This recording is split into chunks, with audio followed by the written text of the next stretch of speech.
The first slide had my title. The second slide had my model. The third slide had my exact sentence about regional customer churn, copied so perfectly that even the comma was still in the wrong place. But the name on the presentation was not mine. It was prepared by Celeste Harrow, Strategic Growth Director. Celeste had been Strategic Growth Director for exactly 13 working days. She was also the CEO's daughter.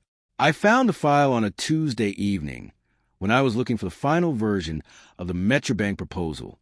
I had spent 6 months building that proposal. Customer segmentation, risk scoring, branch traffic analysis, call center complaint mapping, and a phase retention strategy. It was the biggest client opportunity our consulting firm had seen in 2 years. The folder should have had my name on it. Instead, there was a new deck in the executive drive, polished with corporate photos and Celeste's initials in the footer. At first, I thought it was a mistake. That is how decent people lose time.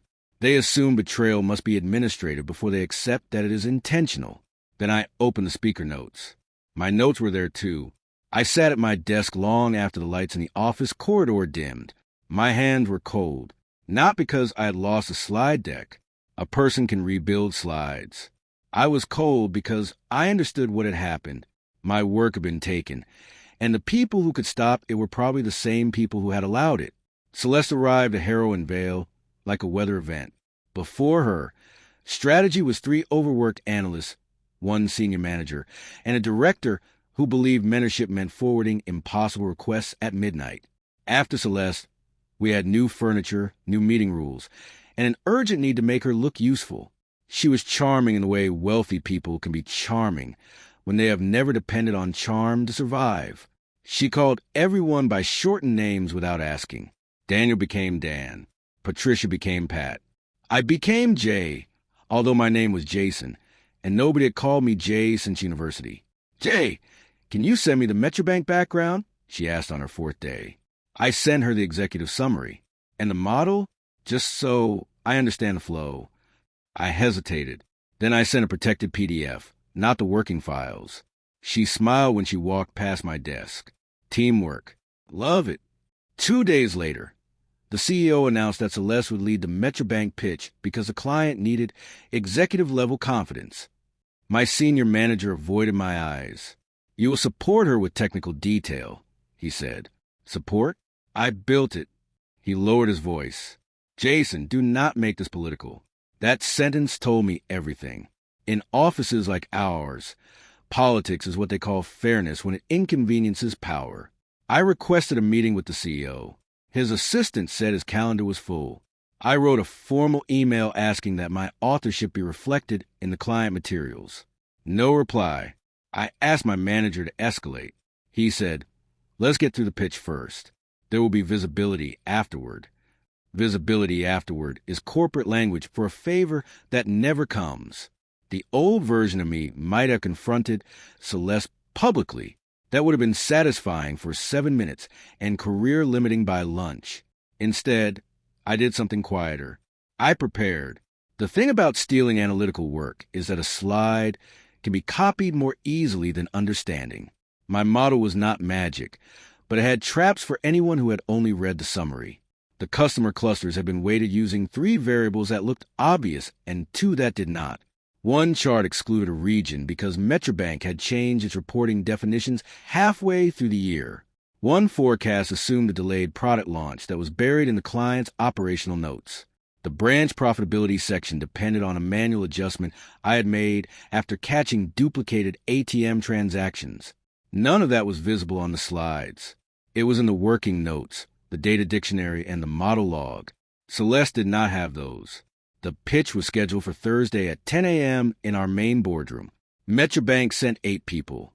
Their chief commercial officer, head of retail banking, head of data, 2 regional managers, and 3 people who looked quiet enough to be dangerous. Celeste entered in a cream blazer and confidence. The CEO sat at the head of the table, glowing like a father at school play. I was placed near the wall with a laptop, officially there to manage backup files. The first 20 minutes went well. Of course they did. My slides were good. Celeste spoke fluently from my speaker notes. She described customer leakage, digital adoption gaps, and targeted retention offers. The CEO nodded. Metrobank listened. Then the head of data, a woman named Dr. Kamara, leaned forward. On slide 12, you have separated the coastal region from the national attrition trend. Why? Celeste clicked back to the slide. Because the coastal region showed unique behavior that required separate strategic attention. It was not a bad answer. It was just not an answer. Dr. Kamar's expression did not change. What created the unique behavior?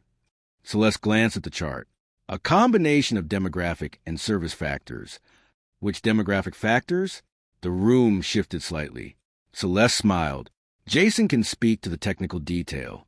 Every head turned to me.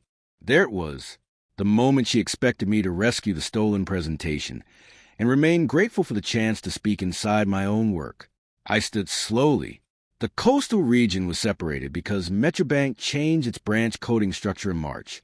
I said, if we included Q1 and Q2 without adjustment, the model would falsely show a churn spike in April.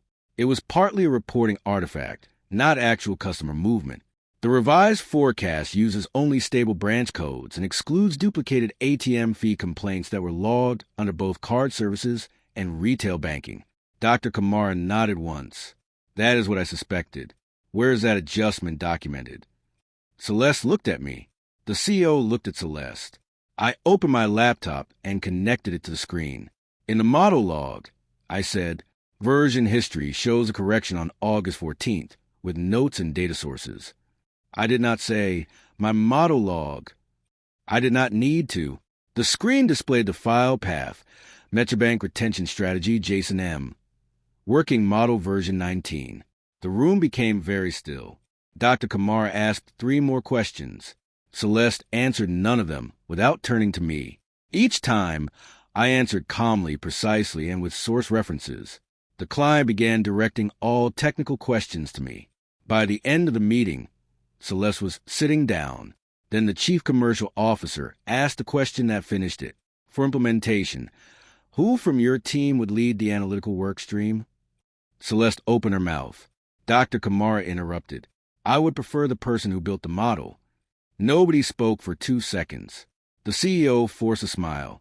Jason has been deeply involved, of course.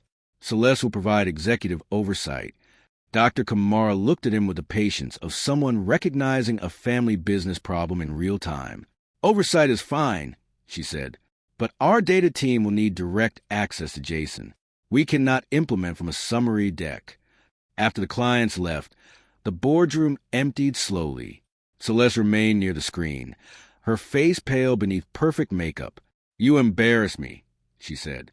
I packed my laptop. You presented work you could not explain. You could have briefed me better. That almost made me laugh. You could have credited me accurately. The CEO called me into his office 30 minutes later. My manager was already there, looking like a man who had discovered that neutrality is not a hiding place. The CEO stood by the window. Jason, what happened today was unfortunate.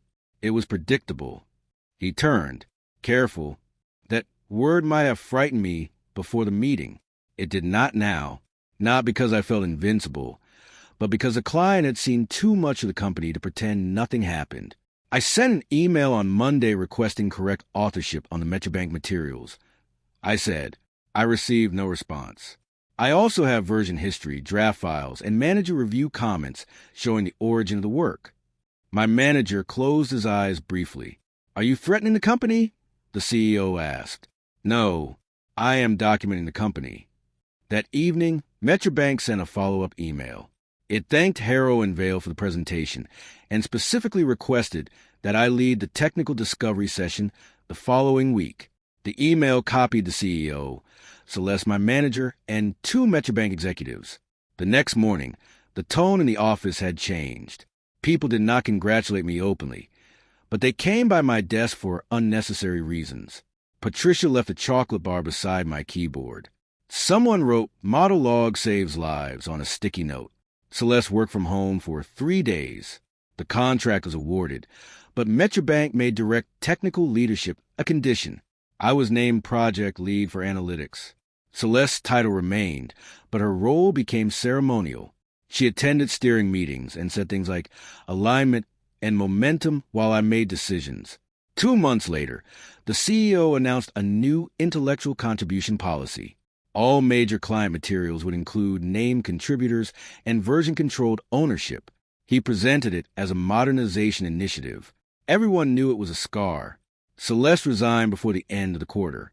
Her farewell email said she was pursuing a global opportunity.